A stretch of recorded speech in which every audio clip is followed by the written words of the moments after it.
वसुदेवसुतं देवं कंसचाणूरमर्दनं देवकी परमानन्दं कृष्णं वन्दे जगद्गुरुम्।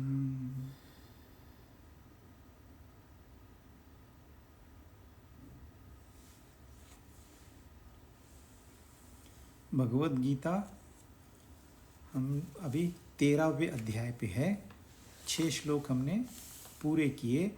अभी 7वें श्लोक से आगे उन्होंने कुछ लक्षण बताए हैं, कुछ गुण बताए हैं, कुछ ऐसी बातें बताई है जो हमें आत्म परीक्षण करने के काम में आएगी।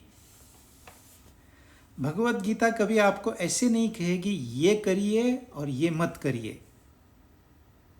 वो सिर्फ ये कहेगी कि ये बातें एक ज्ञानी में होती है, ये बातें एक भक्त में होती है, ये बातें दैवी है, ये बातें एक कर्मयोगी में होती है। ऐसे वो अलग अलग विश्लेषण किया है उन्होंने व्यक्ति का, व्यक्तिमत्व का, और फिर हमारे सामने उन्होंने परोस के रख दिया है। ये मुमकिन नहीं है कि सारे के सारे गुण किसी एक में हो, ये मुमकिन नहीं है। इतना परफेक्शन नहीं है संसार में। परंतु इनमें से कुछ बातें हम अगर अपने जीवन में उतारते हैं तो हमें आनंद की प्राप्ति होती है। पर हमें ऐसे लगता है हम आज खुश हैं, इसका मतलब हम गुणी हैं। ऐसे नहीं। इसलिए वो कहते हैं आत्म परीक्षण करिए। अब कुछ बातें इसके आगे वो कहेंगे। हमने श्लोक शुरुआत किया था, फिर पढ़ते हैं 7वां श्लोक। अमानित्वं मदम्बित्वं अहिंसा क्षान्तिरार्जवम् आचार्योपासनं शौचं स्थैर्यम् आत्मविनिग्रहः। अमानित्वम, जो मान, मैं श्रेष्ठ हूं, यह जो भाव रहता है, इसका अभाव जिसमें है वो ज्ञानी के कैटेगरी में आएगा। अदम्बित्वम, दिखावटीपना नहीं होना चाहिए। अहिंसा, क्षमा, सरलता, गुरु की सेवा और शुद्धि और स्थैर्य और मन को वश में करना। कितनी बातें हैं। अब हम एक एक को समझेंगे और अपने जीवन में इसकी तुलना करेंगे कि मैं कितना शुद्ध हूँ, मेरा कितना कंट्रोल है मेरे मन पे, मैं कितनी बार दिखावटी बना करता हूँ, कितना मैं सरल हूँ, क्या मैं क्षमा करता हूँ। इस तरह इसको समझना है और अपने जीवन में उतारना है। यदि कमियां हैं कोई बात नहीं, जो पीछे हो गया वो हो गया। अब हम कोशिश करेंगे कि अपनी खामियों को दूर करें। अगर इस तरह से हम भगवद गीता को पढ़ेंगे, समझेंगे, तो उसका हमें फायदा होगा। केवल ज्ञान किसी, मतलब पुस्तकी ज्ञान किसी काम का नहीं है। वो तो बोझ है, वो तो ढोना है। तो हमने पहला जो है अमानित्वम, इसको हमने पूरा समझा था, फिर भी उसको रिपीट करते हैं। अपने में श्रेष्ठता का भाव कि मैं आदरणीय हूं। डायरेक्टली कोई नहीं कहता, लेकिन मुझे मान मिलना चाहिए, सम्मान मिलना चाहिए। अरे भाई, तुझे मान मिलेगा पर अपमान भी मिलेगा, फिर क्या तू सह पाएगा अपमान को? वह गुण है तुझ में। और कौन यहां श्रेष्ठ है, कौन आदरणीय है? हिरार्की है यहां पर। आप अपनी जिस संस्था में काम करते हो, उस संस्था में आप कहीं तो हो, बीच में हो सकता है टॉप मैनेजमेंट में हो, पर आपसे भी तो आगे कोई है, आपसे भी तो बड़ी संस्थाएं हैं, आपसे भी तो अमीर देश है। आप नीचे देखते हो, अपने आप को सुपेरियर समझते हो, पर जरा थोड़ा ऊपर भी देखिए। और एक सर्वश्रेष्ठ है, उसकी तुलना में दूसरे सारे कनिष्ठ हैं। एक उस सर्वश्रेष्ठ को पहचान लीजिए। अपने आप ये जो भाव है कि मैं श्रेष्ठ हूँ, यह चला जाएगा और इससे बहुत बड़ा फायदा होगा। जो आपका मन विचलित रहता है वो शांत हो जाएगा। अदम्भित्वम, दिखावटीपना, यह तो हमारे समाज में कैंसर की तरफ फैला हुआ रोग है। कोई अपने आप को नैसर्गिक मैं जो हूं वैसे बताना नहीं चाहता। जो मैं नहीं हूं या फिर जो मैं हूं उससे मैं बहुत अच्छा हूं।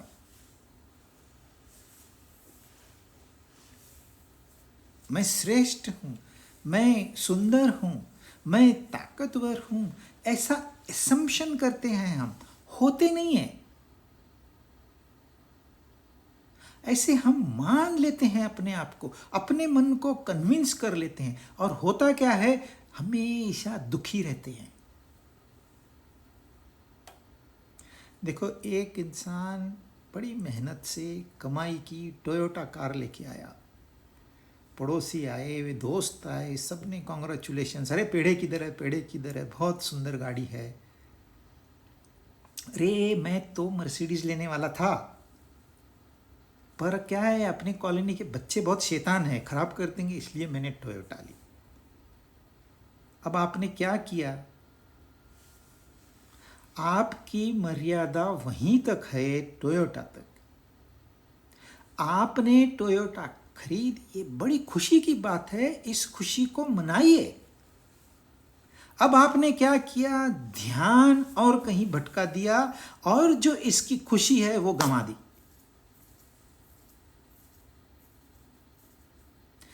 जो आपका अधिकार था एंजॉय करने का, सेलिब्रेट करने का, आपको, यू डिजर्व्ड इट, अब वही आपने खो दिया। दंभ।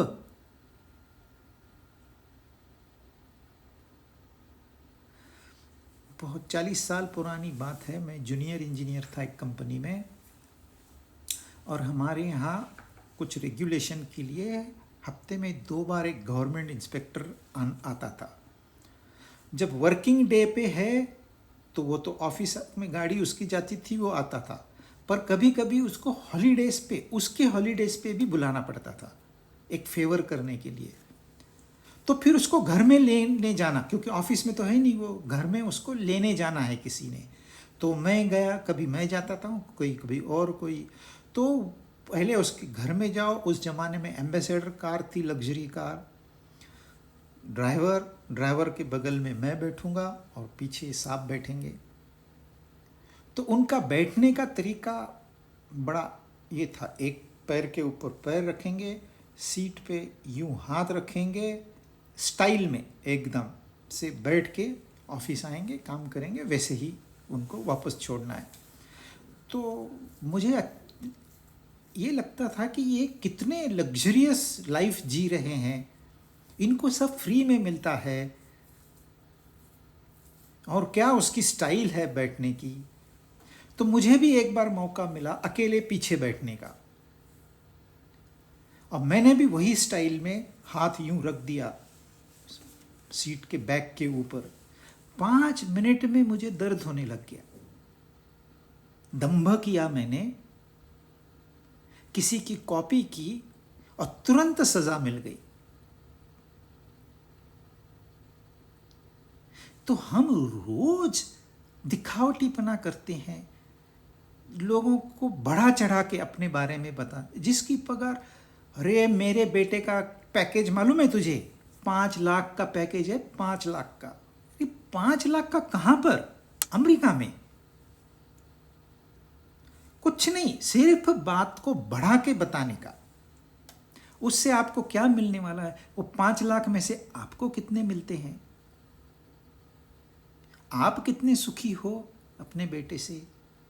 थोड़ा ये एग्जाम करिए, तो फिर ये दंभ जो है ये खत्म हो जाएगा। ये दंभ इंसान को अंदर से गलाता है, सड़ाता है। इसका तुरंत त्याग कर देना चाहिए। यदि खुश रहना है तो। अहिंसा,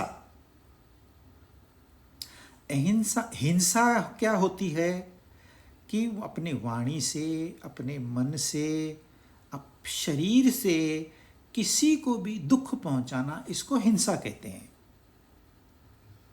अभी किसी को दुख पहुंचाना या किसी के बारे में गलत सोचना, यह हिंसा है। और नहीं सोचना, यह अहिंसा है। आप कहोगे मैंने तो खाली सोचा, कुछ किया तो नहीं। यह मन से आपने हिंसा की। कोई लोग शरीर से हिंसा करते हैं, आजकल नहीं करती, पर वाणी से हिंसा करते हैं। ऐसे शब्द बोल देते हैं कि सामने वाले को लग जाए।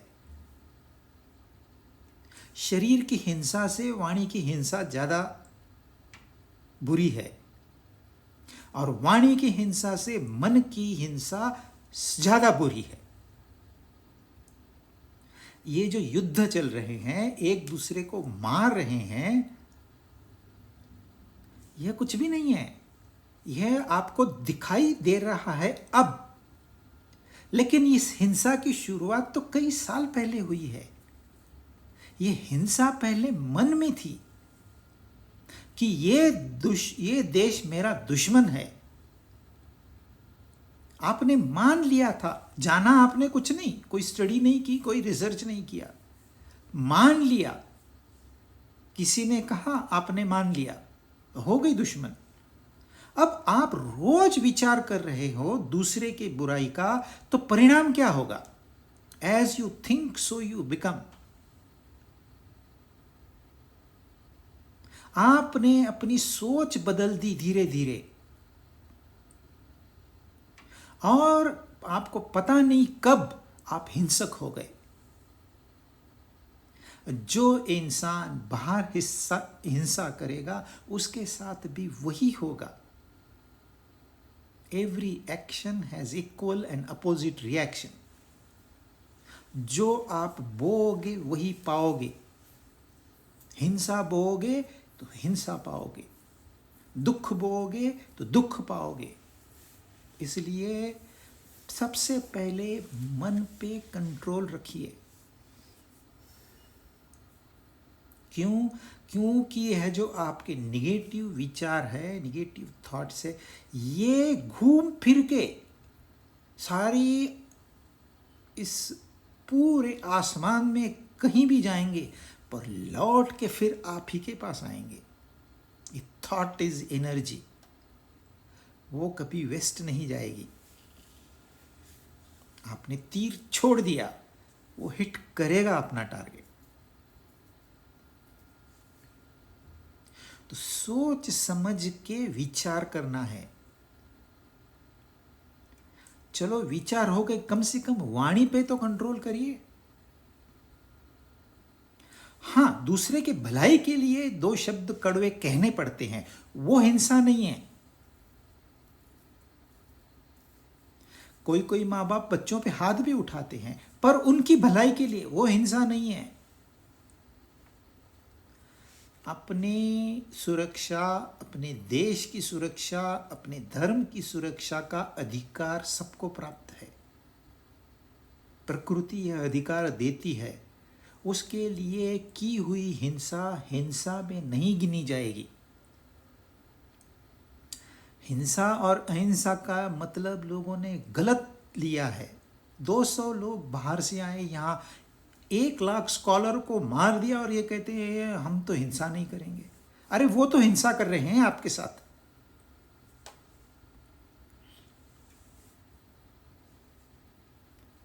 तो हिंसा भी अहिंसा हो सकती है, और नेचर में हिंसा और अहिंसा दोनों मौजूद है। There can be no life without हिंसा। अब पानी उबालोगे चाय के लिए तो उसमें बैक्टीरिया है, तो फिर क्या करोगे? तो हिंसा पार्ट ऑफ लाइफ है। एक शेर जब हिरन को मार के खा जाता है तो क्या वो हिंसा करता है? जी नहीं, उसको हिंसा लागू नहीं होगी, क्योंकि उसका सर्वाइवल है वो। तो ठीक से समझ लेना चाहिए, खाली मुखौटा नहीं पहनना। अहिंसा दिखावटी बना नहीं है, हमको प्रैक्टिकली सोचना है। अगर एक टेररिस्ट है, वो 4 लोगों को मार रहा है और आप चुपचाप खड़े हो, आपके पॉकेट में गन है, मुझे तो भाई मैं अहिंसा का पुजारी हूं, मैं नहीं मारूंगा उसको। आप अब खुद मर जाइए फिर उसके हाथों। किससे दोस्ती करनी है, किससे अंतर रखना है, ये नेचर में हम स्टडी करते हैं कि कौन से प्राणी को हम घर में पालते हैं, किससे हम दूर रहते हैं, हम अभ्यास करते हैं। सारे प्राणी इंसानों में मौजूद है। तो अपना थोड़ा सा विचार करके हमको संबंध बनाना चाहिए, और प्योर हार्ट से, गुड इंटेंशन से यदि हिंसा की तो भी अहिंसा ही गिनी जाएगी। शांति, जैसे अहिंसा है उतना ही पावरफुल क्षमा कर देना। अब यहां भी क्षमा किसको करनी है? क्या आप टेररिस्ट को क्षमा करोगे? क्या आप गली के गुंडे को क्षमा करोगे? क्या आप करप्ट ऑफिशियल को क्षमा करोगे? पर गुंडा आपके साथ एक ही दुकान में चाय पी रहा है, उसके हाथ से चाय का कप गिर गया और चाय थोड़ी आपके सफेद शर्ट पर गिर गई, तो क्या आप उसे सजा दोगे? वो गुंडा है। तो क्षमा यह एक पावरफुल टूल है। पावरफुल इसलिए क्योंकि ये आपको मन की शांति में सहायकता प्रदान करता है। आप रास्ते पे जा रहे हो, एक रॉन्ग साइड से रिक्शा वाला आके आपके सामने खड़ा हो गया, आपने देखा ड्राइवर को, अनपढ़ गंवार ड्राइवर है, शायद उसको कुछ अनुभव नहीं है, कुछ ज्ञान नहीं है, उससे झगड़ा करना है कि उसको क्षमा करनी है? आप अपनी शांति के लिए उसको क्षमा कर दीजिए। यदि नहीं किया है आज दिन तक तो एक बार करिए, जस्ट एक्सपेरिमेंट इट। आर्जवम, सरलता, सीधापन, कोई छल नहीं, कोई कपट नहीं, कोई टेढ़ापन नहीं। लोगों की चाल भी टेढ़ी होती है, फिजिकल।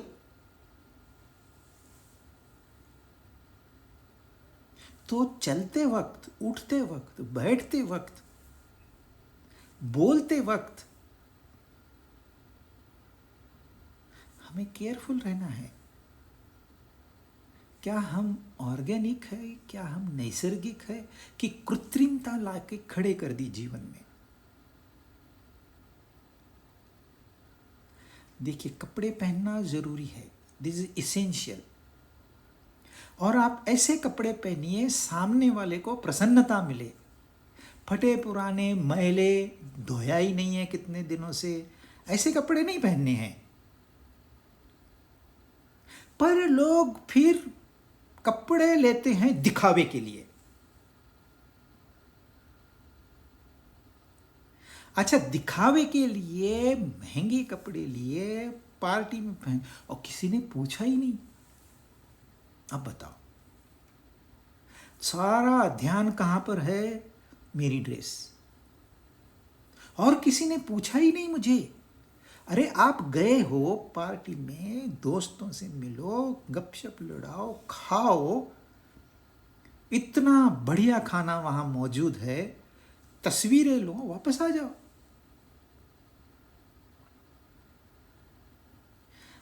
पर यह सरलता शरीर पे दिखाई देती है, पर होती मन में है।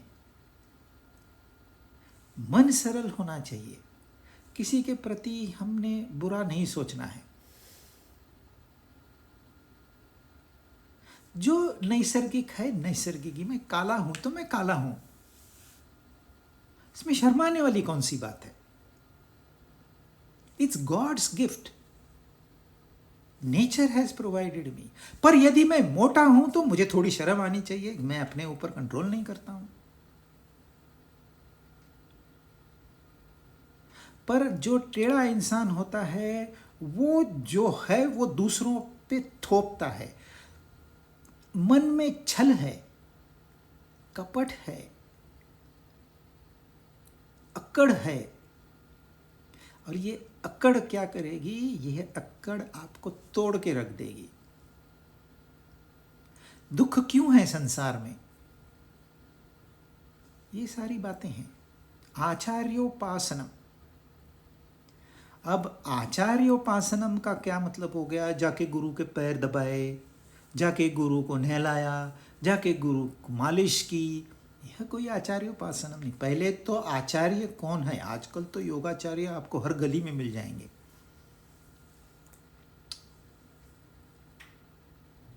पर सच्चा गुरु कौन है?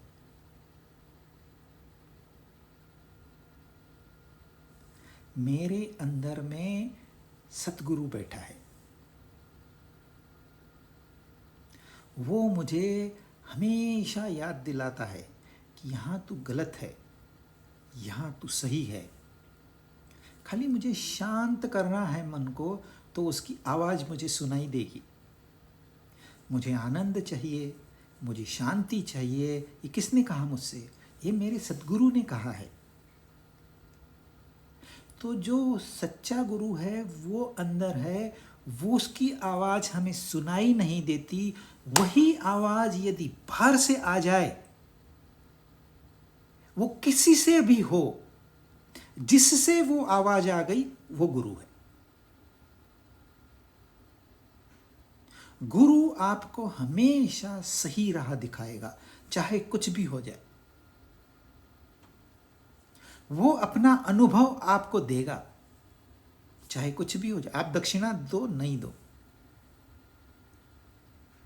खाली एक ही देखा कि इस शिष्य में कितना दम है, इतना देखेगा। शिष्य सिंसियर है, दूर से आता है, मेहनत करता है, पढ़ाई करता है, he deserves it. अगर वही deserves it, it is my duty. ये भावना होती है गुरु की। और गुरु को पहचानना इतना आसान नहीं है। कैसे पहचानो? अरे आप कहाँ, वो गुरु कहाँ? पहचानोगे कैसे? हाँ, गुरु आपको पहचान लेगा, उसके लिए बहुत आसान है। हम नहीं पहचान सकते गुरु को। इसलिए यह एक टेस्ट है कि जो मुझे अंदर से चाहिए, क्या वही भाषा गुरु की है? तो मैं उसको पूर्ण समर्पण करूंगा। और उस समर्पण को सेवा कहते हैं। चप्पल स्टैंड पे खड़े हो गए, किचन में जाके चपाती बना रहे हैं, ये तो कोई भी करेगा। आप हायर कर लीजिए किसी को, खुशी से कोई करेगा।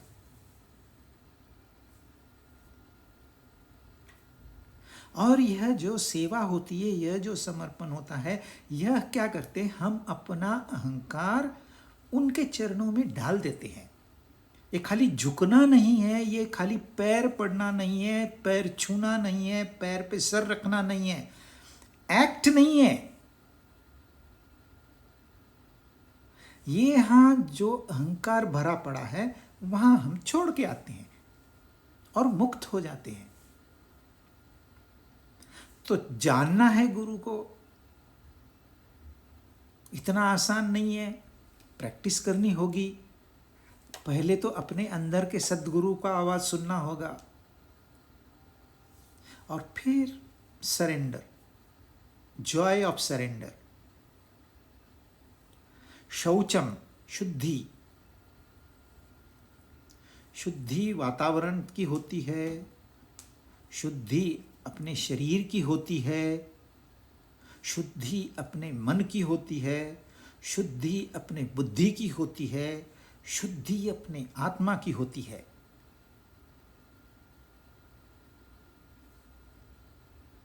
हमको शुद्धि की व्याख्या ही नहीं पता।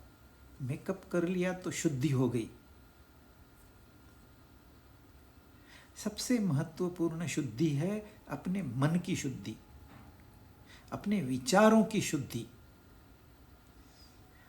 बहुत पॉजिटिव भी नहीं, बहुत निगेटिव भी नहीं। नो पॉजिटिव, नो निगेटिव, बीच में। न कुछ करना है, न कुछ पाना है, न कुछ खोना है। साफ सुथरा मन, कोई लालच नहीं, कोई इच्छा नहीं, कोई राग द्वेष नहीं। ऐसे मन में प्रेम भर जाता है अपने आप। अपने आप प्रेम नैसर्गिक है।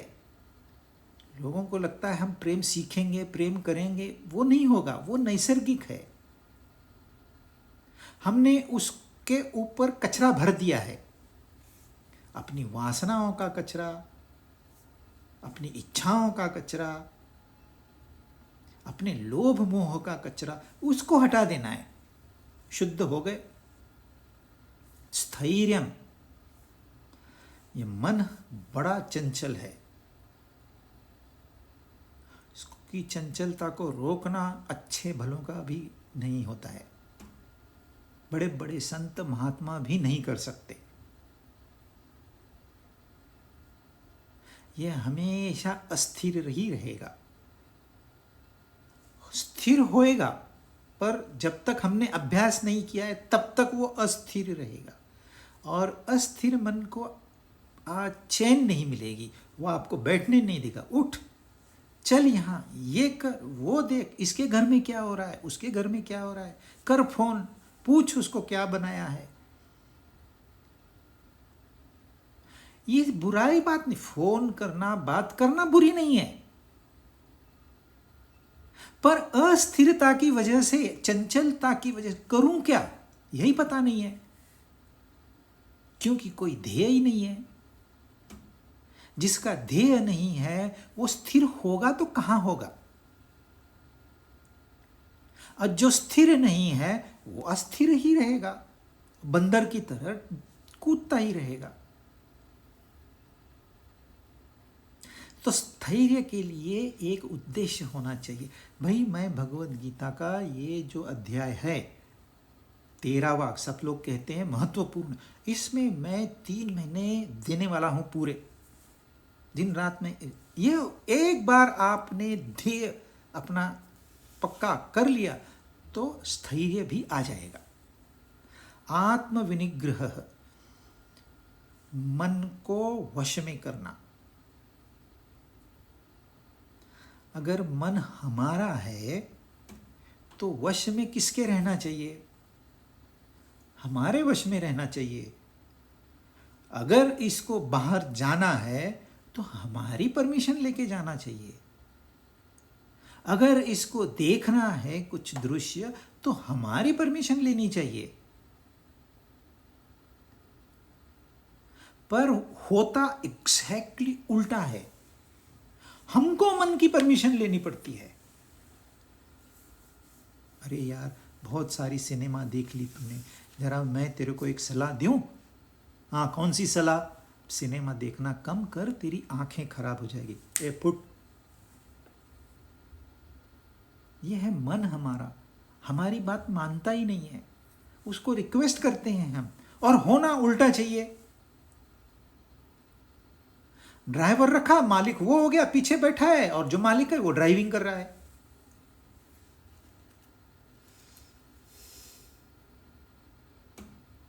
कहां से मन का ये विचलितपना कैसे समाप्त होगा? और जब तक आपका मन भटक रहा है, सिर्फ दुख ही दुख मिलेगा। मन को वश करने के लिए मन को मारना नहीं है। लोग फिर या तो एक एक्सट्रीम में जाते हैं या तो दूसरी एक्सट्रीम में जाते हैं। अरे, मन है तो अपना ही ना, बच्चे हैं तो अपने ही ना, उधम करते हैं, है तो अपने ही ना, तो उसको प्यार से कुछ दिशा देनी है। उसकी जो राह है शांति से धीरे से मोड़नी है, एकदम से नहीं होगा। जितने साल हमने मन को भटकने दिया है, उसकी चंचलता से हम परेशान होते हैं, रोज दुखी होते हैं, रोते हैं, चिल्लाते हैं, पर वही बात को दोहराते हैं। कभी उसको मोड़ा है, कभी उसको दिशा दी है, कभी उसको ध्येय बताया है। एक बार ध्येय तो रखिए, ध्येय है ही नहीं, बस आया दिन गुजार लिया, आज का टाइम पास हो गया। आजकल क्या करते हो? कुछ नहीं, हो जाता है टाइम पास। क्या टाइम पास करने आए? ऑफिस में जाओ और ऐसी बात करो, क्या कर रहा है? नहीं, टाइम पास कर रहा हूं। एक मकसद है, हम भूल गए, अब याद दिलाना है क्यों आए। और एक बार मकसद हो गया ना, वो मन अपने आप जाएगा, आपको मेहनत भी नहीं करनी है। मन को वश में करने के लिए मेहनत नहीं करनी पड़ती। और टैक्टफुलनेस होना चाहिए, थोड़ा अलर्टनेस होना चाहिए, थोड़ी धृति होनी चाहिए, थोड़ा ज्ञान होना चाहिए, थोड़ी भक्ति होनी चाहिए। और मन के लिए सबसे आसान जो उपाय है वो है भक्ति का उपाय। वो बात मान लेता है जल्दी से और उसका भटकना बंद हो जाता है। अभी भी वश में नहीं है वो, पर काफी हद तक अब शांत हो गया है। अब जब भक्ति से मन शांत हो जाता है तो उसको ज्ञान का डोज पिलाते हैं, तब जाके वो वश में होता है। वश में मतलब वो सब करेगा, ऐसे नहीं है खाना नहीं खाना, देखना नहीं, सुनना नहीं, नहीं नहीं नहीं, वो सब करेगा, लेकिन अपनी अपनी मर्यादा में। उसको मालूम है कितना अलाउड है। तो मन को वश में करना, मन को मारना नहीं। मन को ऐसी दशा में ले जाना, उसको दुख नहीं हो, जहां पर उसको सुख महसूस हो, ऐसी जगह है, ढूंढनी पड़ेगी।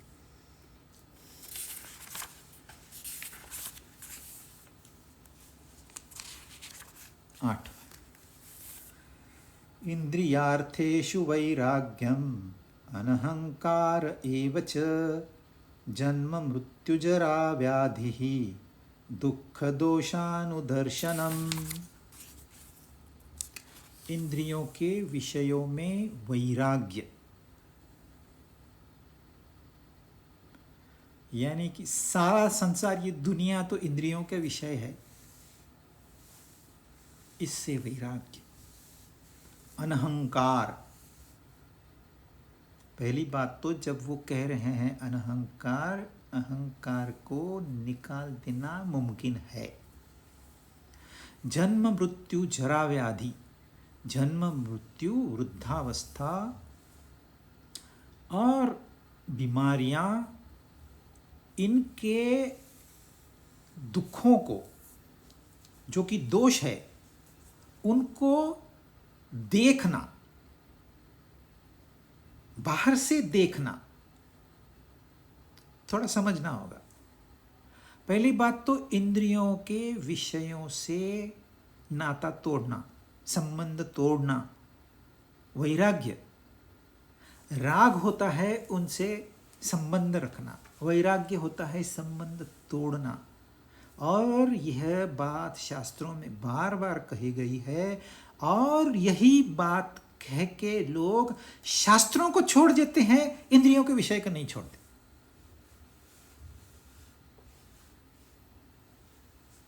क्योंकि बात यह सही है, पर समझाने वालों ने ढंग से समझाया नहीं। पहली बात तो हम ये देखें, भाई ऐसा कौन है जिसने विषयों से वैराग्य प्राप्त किया है। अब विषय तो सारा संसार विषय ही है, उसके ऊपर हम ज्यादा नहीं चर्चा करेंगे। जो भी देखते हो आंखों का विषय, जो भी सुनते हो कानों का विषय है, जो भी सूंघते हो नाकों का विषय है, जो भी खाते हो इस जुबान का टेस्ट।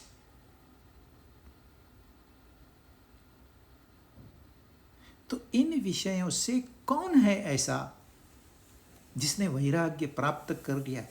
उससे मैं जाके पूछूं ये कैसे करते हैं। कहने को तो कह दिया गुरु ने, इंद्रियों के विषयों से दूर हटो। क्या कर रहे हो? स्त्री नरक का द्वार है, तुम वहीं जा रहे हो। शराब पीते हो, सिगरेट पीते हो, छोड़ दो ये सब।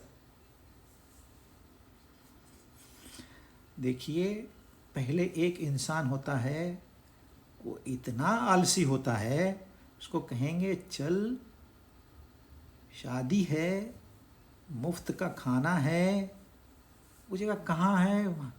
इतना दूर नहीं होगा यार मुझसे, तो बहुत दूर है। फिर तैयार हो जाओ और फिर किसी से लिफ्ट मांगो, फिर आते वक्त कोई लिफ्ट मिलती है नहीं, 1000 बहाने बनाएगा और नहीं जाएगा। कोई कह सकता है अरे इसको विषयों में इंटरेस्ट ही नहीं है। बिल्कुल नहीं, इसको दिमाग ही नहीं है, न इसको कोई ध्येय है, न इसकी कोई कामना है। ये पत्थर जैसा पड़ा रहना चाहता है खाली। ऐसे इंसान की बात भी नहीं करनी चाहिए। अब दूसरा है, जो विषय चाहता है, बहुत इच्छा है मैं भी जाके शॉपिंग करूं, मैं भी ये खरीदूं, मैं भी वो खरीदूं, मैं भी ऐसे कपड़े पहनूं, इच्छा बहुत, बट एफोर्डेबिलिटी नहीं है। एफोर्डेबिलिटी नहीं है तो लेता नहीं है, ज़्यादा से ज़्यादा विंडो शॉपिंग करेगा और अपने आप को परेशान करेगा, पर ले सकता नहीं। ये कोई विषयों का वैराग्य नहीं है। तीसरा है, बहुत धन है उसके पास और विषयों को तो पूछो ही नहीं, इस तरह से भोगता है कि जैसे जिंदगी कल खत्म होने वाली है। और फिर होता क्या है, डॉक्टर बोलते हैं तला हुआ बंद, शक्कर बंद, राइस बंद, ये बंद, वो बंद। न कहीं आ सकता है न कहीं जा सकता है। मोटापा बढ़ गया है, अपने आप को उठा नहीं सकता है, ये गोलियां खा, ये ट्रीटमेंट ले। अब सारे विषय छूट गए, क्यों? डॉक्टर ने बोला है। ऐसे लगता है ये वैराग्य प्राप्त हुआ इसको, बिल्कुल भी नहीं। और भी कुछ कैटेगरीज है, पर सबसे एक ऊंची कैटेगरी है, उसके पास सब कुछ है, सब कुछ है, नाम है, धन है, परिवार है, सब कुछ है। उसको कहेंगे यार बहुत दिन हो गए, चलो 5 स्टार होटल में खाना खाते हैं। बोला चलो 5 स्टार होटल में खाना खाते हैं। दूसरे दिन कहो उसको चलो वो रास्ते पे ढाबा है ना, बचपन में हम खाते थे, चलो वहाँ चल के खाते हैं। चलो ढाबे पे खाएंगे, नो प्रॉब्लम। आज तो खाना नहीं बनाए, सब नौकर छुट्टी पे है, क्या करें? अरे बहुत बढ़िया, बहुत दिनों से हमने उपवास नहीं किया, आज उपवास कर लेते हैं। अब वो इंसान ऐसे दिखाई देता है हर विषय के साथ में है, पर असल में वो किसी भी विषय के साथ में नहीं है। क्योंकि वो 5 स्टार होटल में खाना खाने से और ढाबे में खाना खाने से या उपवास करने से उसे कोई फर्क नहीं पड़ा। जो लोग बन ठन के जाते हैं होटलों में या पार्टियों में खाना, उनको फर्क पड़ता है, इसको कोई फर्क नहीं पड़ता है। क्योंकि वो पहले ही फुलफिल्ड है, सेटिस्फाइड है। इस बात को समझ लेना चाहिए, क्योंकि ये एक पॉइंट ऐसा है जिसने धर्म ग्रंथों को बदनाम करके रखा है और लोगों ने इस विषय का गलत इस्तेमाल किया है। यह जिसको वैराग्य प्राप्त है वो किसी विषय को मिलने से पहले खुश है, विषय के साथ में खुश है और विषय चले जाने के बाद खुश है। इसको कहते हैं वैराग्य। नहीं नहीं नहीं, हम सिनेमा नहीं देखते, नहीं नहीं नहीं, हम लाउड म्यूजिक नहीं सुनते, नहीं नहीं नहीं, हम ये नमक शक्कर वाला खाना नहीं खाते। Denial, negative. बने किस लिए है ये चीजें?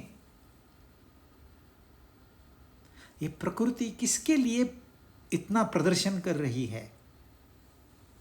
इतने सुंदर सुंदर पेड़ हैं, कितने प्रकार के फल, हर महीने नया फल, किसके लिए? कितनी सुगंध है नेचर में। ये तो बदबू हमने फैलाई है, किसके लिए? खुशबू है, नाक बंद करके जाओगे? अरे वहां इंद्रिय विषय है, यहां इंद्रिय है, ये दोनों का पुराना नाता है। आप कौन होते हैं तोड़ने वाला?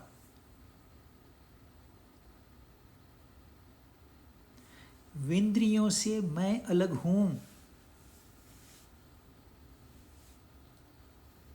इंद्रियों को विषय मिले नहीं मिले, मैं हूं अपना मस्ती में।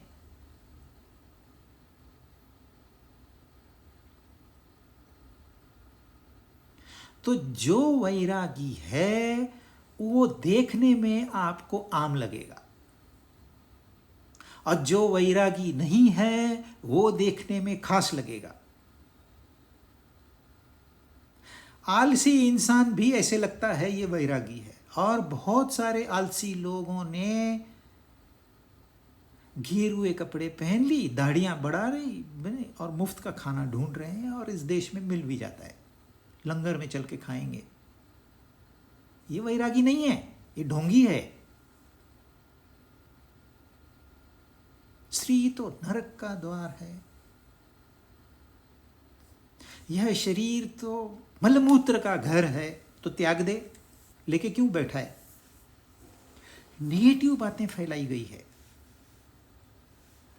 पुरुष ने लिखा है तो स्त्री नरक, स्त्री ने लिखा होता तो स्त्री रिप्रेजेंट करती है सारे विषयों को।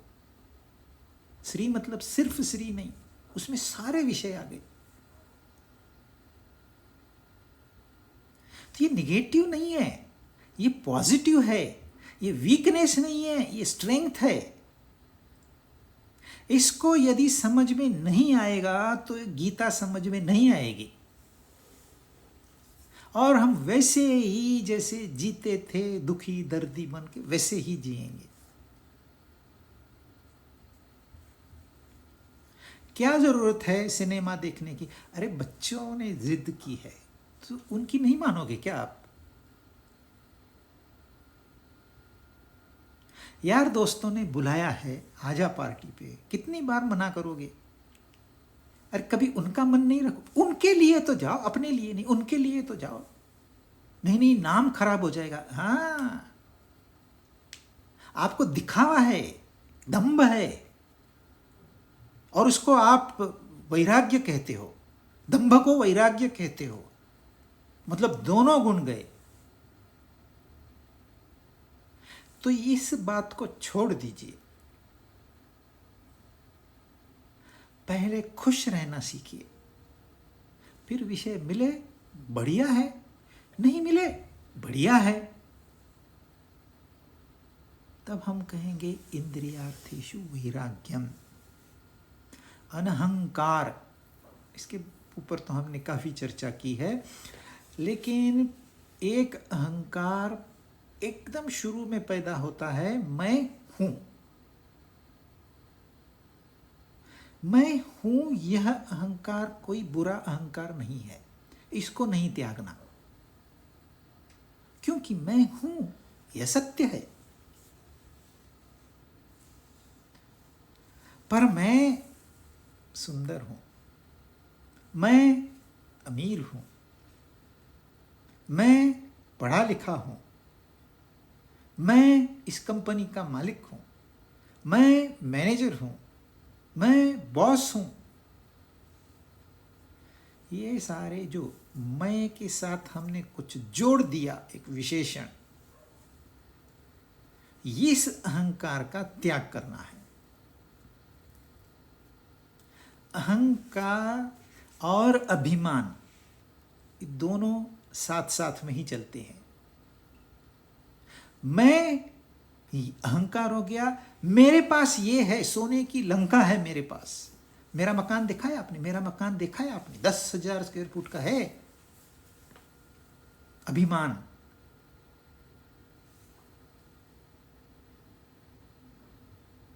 इनका त्याग करना है। मैं हूं का त्याग नहीं करना, नहीं तो व्यवहार नहीं होगा। जब पहला विचार आता है तो विचारक भी पैदा होता है, क्योंकि विचार है कहां, किसका? तो विचारक का पैदा हो गया, उसने विचार को खत्म कर दिया, फिर भी वो तो है ना। पर फिर इसको हम इस तरह से बढ़ाते हैं कि मैं ऐसा हूं, मैं वैसा हूं, मेरे पास ये है, मेरे पास वो है। अभिमान, अहंकार। ये अभिमान और अहंकार रावण, दुर्योधन, ये सिंबल्स है अहंकार और अभिमान के। जो उनकी हालत हो गई वो अपनी करनी है। स्टोरीज हमको क्या सिखाती है? इस अहंकार को हम आसानी से त्याग सकते हैं, इस अभिमान को हम आसानी से। अभिमान का त्याग मतलब जो है मेरे पास वो भी नहीं, छोड़ दो, मेरी गाड़ी दे देनी है दान, मेरा घर दान में दे दिया, वो नहीं कह रहे यहां पर। ऐसे नहीं छोड़ना है। जो मेरापन है वह छोड़ना है। आपकी गाड़ी रहने दीजिए, गैरेज में खड़ी है, रहने दीजिए उसको वहीं। जो मैं है और जो मेरा है, जो अभिमान है, जो अहंकार है, इसका मैं और मेरेपन का त्याग करना है। और हम कर सकते हैं, बहुत आसान है। अगर कर नहीं सकते तो वो कहते ही नहीं। जब उन्होंने कह दिया है तो ये मुमकिन है, क्योंकि बगैर श्रद्धा के, बगैर विश्वास के आप ज्ञान नहीं प्राप्त कर सकोगे। तो विश्वास तो रखना ही होगा। जब उन्होंने कहा है अनहंकार, अहंकार का न होना, तो ये मुमकिन है। अहंकार का न होना मतलब मैं का न होना, मेरा इसका न होना। मैं और मेरा निकल गया, अनहंकार हो गया। वो कैसे निकलेगा? जब सच्चा मैं कौन है यह हमको ज्ञान होगा। पुस्तकी ज्ञान नहीं, किसी ने बताया हुआ ज्ञान नहीं, कहा सुना ज्ञान नहीं, अनुभव पे आधारित ज्ञान। अहंकार यूं गायब हो जाएगा। और हम प्रैक्टिकली करते हैं इसको। हमको मंदिर में जाने को कहते हैं तो हम क्या करते हैं? मंदिर में जूते बाहर उतारते हैं, अगर सर ढकना होता है तो सर ढक लेते हैं। वहाँ कोई स्पेशल भगवान नहीं है, और नहीं आपको कोई स्पेशल भगवान की प्राप्ति होने वाली है तो सिर्फ एक पत्थर की बनी हुई मूर्ति। पर उसके सामने जब अपना माथा टेकते हो तो क्षण भर के लिए आपको एक शांति का एहसास होता है। हालांकि वहां भगवान सच्चा भगवान नहीं, वो तो हर जगह, वो तो आपके अंदर भी है। पर केवल आपकी भावना है कि मैं यहां सरेंडर हो रहा हूं, समर्पित हो रहा हूं, तुरंत आपको एक शांति का अनुभव होता है। अब उस अनुभव को पूरा दिन, पूरा हफ्ता, पूरा साल, पूरी जिंदगी टिकाए रखना है बस। ऐसे नहीं है कि हमें मालूम नहीं है। ऐसे नहीं है कि हमने अनुभव नहीं किया है। दिवाली के दिन आपको दुखी इंसान नहीं मिलेगा, बहुत रेयरली। ऐसे कोई अनअवॉइडेबल रीजन होगा तो ही, बाकी आम तौर पर सारे खुश होते हैं। क्यों? क्योंकि वो एक दिन हमको लगता है यह पवित्र दिन है, हमने सुबह जल्दी उठना चाहिए, नहाना चाहिए, सुगंध होना चाहिए, मिठाइयाँ बांटनी चाहिए, धन बांटना चाहिए, वस्त्र बांटना चाहिए। देखो, हमारी भावनाओं में फर्क इतना है कि हम अपने लिए नहीं सोच रहे। 364 दिन तो हम अपने लिए सोचते हैं, वह एक दिन है हम दूसरों के लिए सोचते हैं। अपने अहंकार को थोड़ी देर के लिए वहां मंदिर छोड़ के आते हैं, और कितनी खुशी। एक दिन आप खुश रह सकते हो, होली के एक दिन खुश रह सकते हो, तो पूरा साल क्यों नहीं? वो इवेंट खत्म हो गई, अहंकार वापस से चला गया। हमारे यहाँ फेस्टिवल बने हैं साइंटिफिकली, अब हमने उसमें इतना विष घोल दिया है कि वहाँ जाने को मन नहीं करता है, उसके बारे में सुनने को मन नहीं करता है। गणेश की 10 दिन फेस्टिवल होता है, क्या गाने चलते हैं। अगर गणेश भगवान सचमुच आ जाएं तो सबको खत्म करके जाएंगे। ये अहंकार है, मेरा भगवान, यह अहंकार है। मैं गणेश भक्त हूं, यह अहंकार है। मैं शिव भक्त हूं, इतने बड़े बड़े शिव भक्त, बाप रे, यह अहंकार है, इसको त्यागना है। जन्म मृत्यु जरा व्याधि दुख दोषानुदर्शनम। यहां संसार में वस्तुएं, व्यक्ति, जीव पैदा होते रहते हैं, बढ़ते रहते हैं, उनको बीमारियां होती रहती है, उनको दर्द होते रहता है, वे बूढ़े होते हैं और फिर मृत्यु को प्राप्त होते हैं। यह प्रकृति है, यह प्रकृति ऐसे ही है।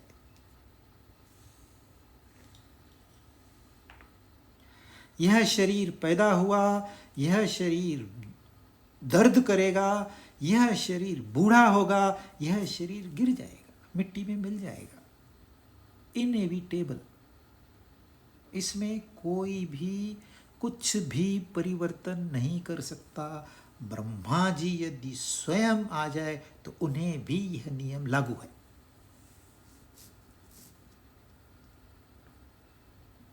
अब समस्या क्या है? समस्या ये है कि जब हमको कोई दर्द होता है, तकलीफ होती है, होती शरीर को है, हम कहते हैं मुझे दर्द हो रहा है। दुख होता मन को है, हम कहते हैं मुझे दुख होता है। निंदा होती है बुद्धि की, हम कहते हैं मेरी निंदा हो गई। हर जगह ये मैं टांग अड़ा के खड़ा हो जाता है। और वो क्या कह रहे हैं? सिर्फ इसका दर्शन करो। पैदा हुआ दर्शन करो, बूढ़ा हुआ दर्शन करो, बीमार हुआ दर्शन करो। प्रकृति के नियमानुसार सब चल रहा है, काय का रोना धोना।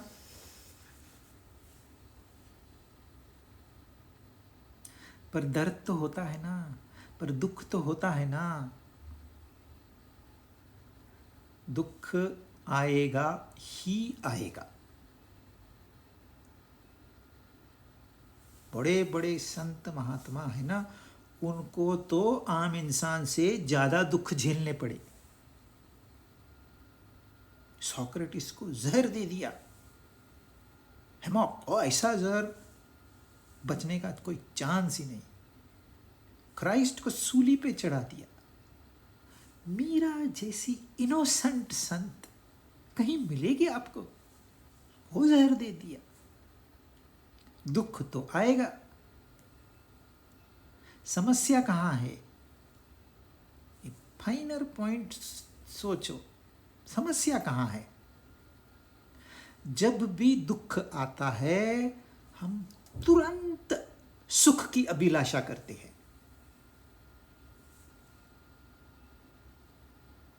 देखिए आपके सामने भूखे हैं आप और भोजन रख दे कोई एरोमेटिक, आप पेशेंस नहीं है और प्रार्थना भूल जाओगे, सब भूल जाओगे, खाना शुरू कर दोगे, भोग करोगे। वैसे ही जब दुख आता है ना हम भोग करते हैं, ये हमारी समस्या है। अरे आप छोड़ दो ना उसको, थाली में आपको खाना परोसा है तो खा लीजिए, दुख परोसा है तो उसको भी खा रहे हो, बस कुछ सामने आया नहीं ले लिया। क्या कंपल्शन है क्या आपके ऊपर? दुख आएगा, नो एस्केप।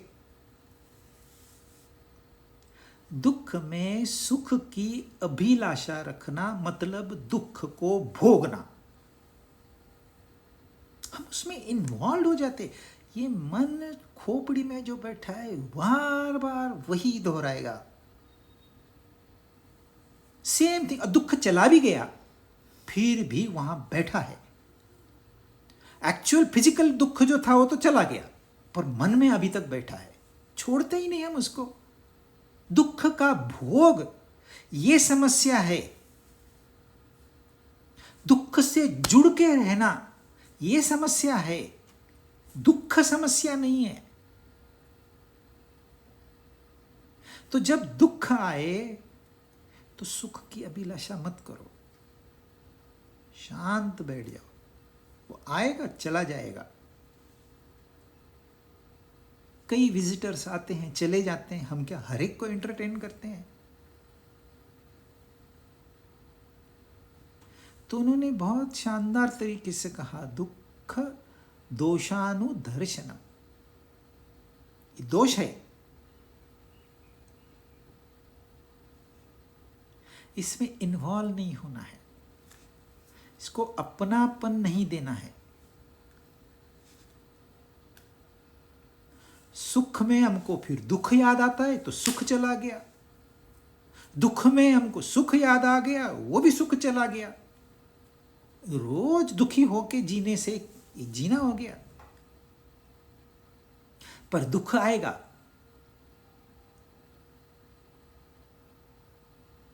बस उस समय ऑब्जेक्टिविटी चाहिए। अब आपको ऐसी स्थिति लानी है, बैठ के उसको देखो, दुख आया, रुका है, बैठा है, इंतजार कर रहा है, मैं उसको ध्यान दूं, बोर हो गया, चला गया, चला गया। अब सुख आएगा, दोनों में से एक होगा ही होगा,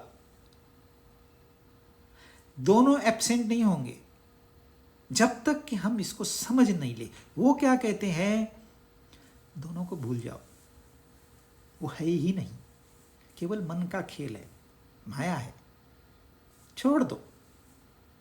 बस इतना ही हमने सीखना है। इतना सीख गए, एक साक्षी भाव निर्माण हो गया। अरे जन्म तो दर्द होगा ही, शरीर बढ़ रहा है, रोज करोड़ों कोशिकाएं मर रही है, दर्द होगा ही। कौन सा शरीर है जिसमें दर्द नहीं हुआ? कोई ऐसा शरीर नहीं है जिसमें दर्द नहीं हुआ। तैयारी है, हम देख सकते हैं, ऑब्जेक्टिविटी है। काहे का दर्द, काहे का दोष, काहे का दुख, आएंगे चले जाएंगे, बैठे। अगला श्लोक 9वां हम अगली बार लेंगे।